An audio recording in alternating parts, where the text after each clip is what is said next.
Hello, and welcome to another meeting of the Lotus Council. So what we have today, the other two Pioneer decks. So Lotus Field Combo and Azorius Spirits.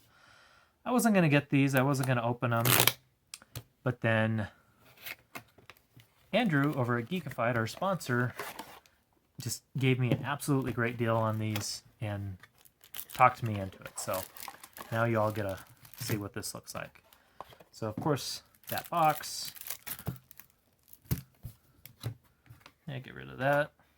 And then we've got our spirits here. Do you believe in ghosts? That could have been better. They could have done something like, do you believe in destiny? Which, if you're a Steven Universe fan, you know exactly what I'm talking about. Sorry. I am a nerd. Okay. So, I played in a tournament recently, and I did okay. Finished top 8 for these. And there was one person that really knew how to run this deck. And yeah, they beat me. But if you don't know how to run Lotus Field, it is a little bit tricky. So these two I weren't going to get because they are a little bit harder to pilot. But they are still pretty good decks with decent value. So we got Fae of Wishes, Mastermind Acquisition, Peer into the Abyss with that creepy art, Dig Through Time, of course, aptly named Lotus Fields, 4 copies of Thespian Stage, because, you know, you want to copy your field. You got Yavimaya Coast, Temple of Mystery, Arboreal Grazer, Vizier of Tumbling Sands to untap but target a permanent when you cycle it. You got your basics. You got ops, because you definitely need to opt.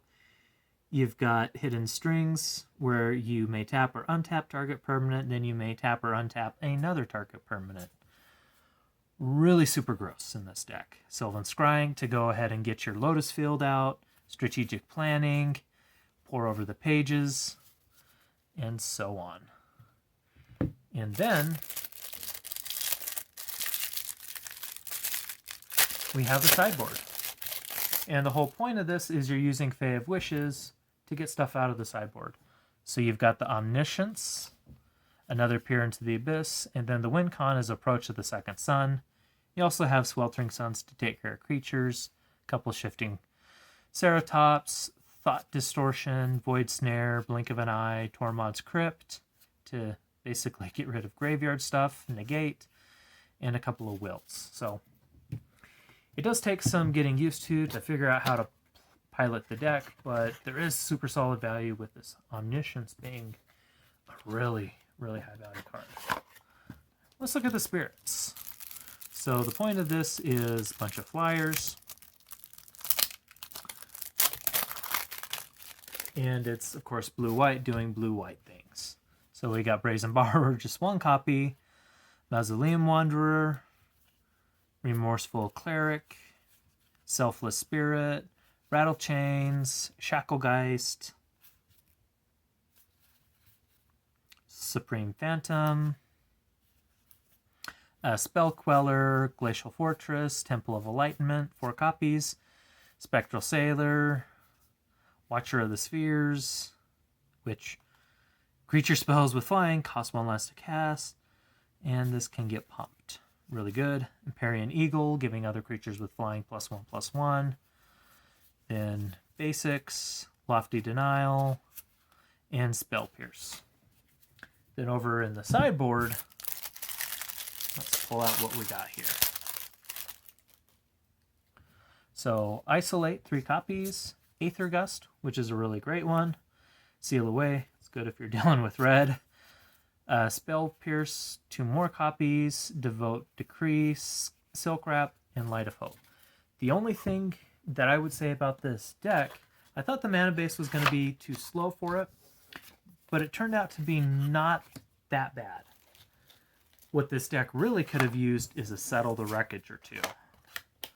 Like in the sideboard or something, because then you would have been getting attacked by creatures, which is what would have happened with both the Orzhov auras and the red deck wins. And Settle the Wreckage just, it is brutal on those. So I think if I do upgrade the spirits, that's going to be one of my major upgrades, along with putting in hallowed fountains. Taking out some basics and putting in hallowed fountains. To have a deck that can play really good. So, really want to thank our sponsor over at Geekified. Thank you, Andrew, for sending these over. All in all, I wouldn't say that these were bad. With the event that we played, there were 4 Orzhov Auras, 2 of the red deck wins, and then a Lotus Field and the Azorius Spirits that ended up in the top 8. So it's not like nobody was there. And I can't remember which one won. I think it might have been an Auras deck. But really, really fun to play these. And I think with just some minor upgrades, you can really get these to be at the point that they are competitive at your local game store. So if you're on the lookout for cards, cannot recommend Geekified enough. Check them out at geekified.us. And if you're interested in when we're having our next video, go ahead and subscribe, hit that bell notification, and join us in the Discord. So thank you again for coming, and our meeting is now adjourned. We hope you have a fantastic day.